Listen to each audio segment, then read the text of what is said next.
तंदु Ghulam Haider town committee Tando Ghulam Haider जे ward number 7 जे उम्मीदवार बशीर अहमद जगसी पीपल्स पार्टी टाउन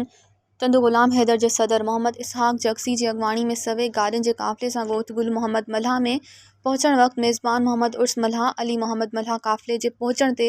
संदन शानदार इस्तक़बाल कयो ऐं एतमाद ॾियारियो त तमाम बिरादरियूं तव्हां सां गॾु आहिनि। कॉर्नर गॾजाणी खे general councillor Bashir Ahmed Jagsi Peoples Party town committee जे सदर मोहम्मद इसहाक जगसी मोहम्मद असलम नोतकाणी ख़िताब कंदे चयो त असां वार्ड नंबर 7 जे सभिनी